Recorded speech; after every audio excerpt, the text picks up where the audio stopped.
농지법 위반 의혹 등 한상혁 방통위원장은 공직자로서 책임을 지고 즉각 사퇴하라.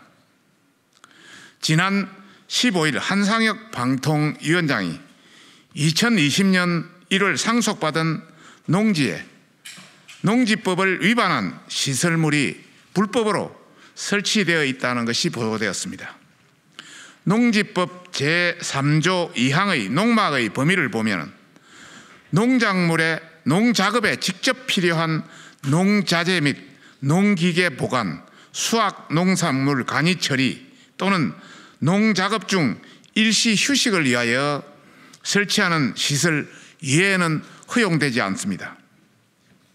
그러나 보도된 내용에 따르면 농막 이외에도 설치할 수 없는 농지의 2층 구조물과 테라스, 주차장, 진입로 및 보행로, 철제 펜스, 태양광 조명 설비 등 불법 시설물을 설치한 것이 드러났습니다. 농막이 아니라 바비큐 파티까지 할 수 있는 별장이나 다름없었습니다. 한상혁 위원장의 위법과 공직자로서의 도덕성 미달만으로 책임을 지고 사퇴해야 마땅합니다.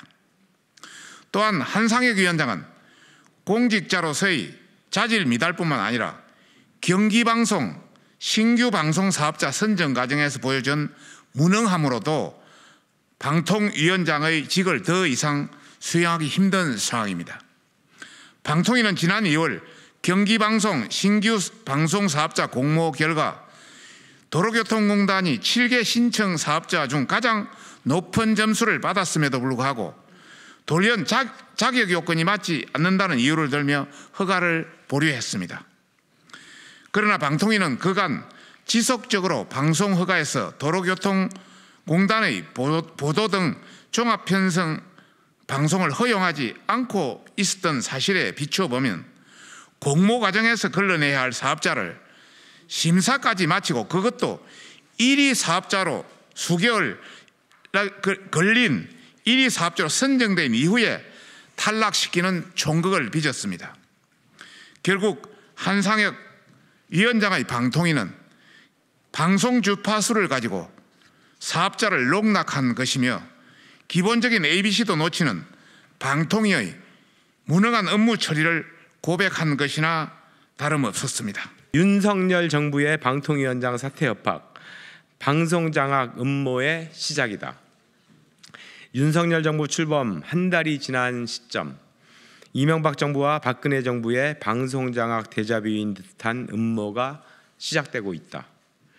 조선일보의 한상혁 방통위원장의 농지법 위반 보도가 나오자마자 약속이라도 한 듯 바로 국힘당 미디어 특위가 한상혁 위원장을 비난하는 성명서를 발표했다.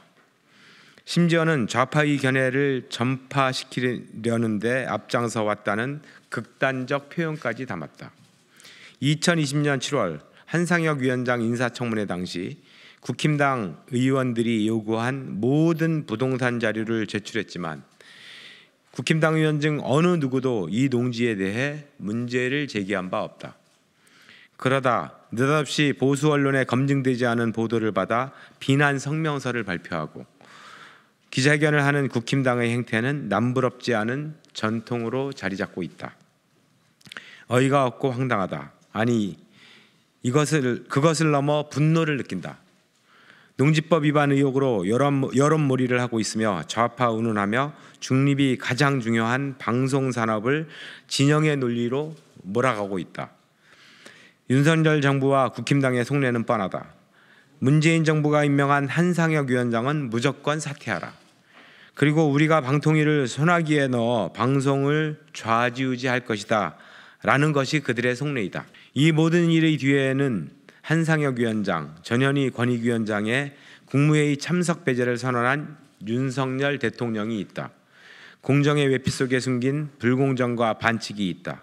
이 치졸한 방송장악 구판을 멈출 것을 촉구한다.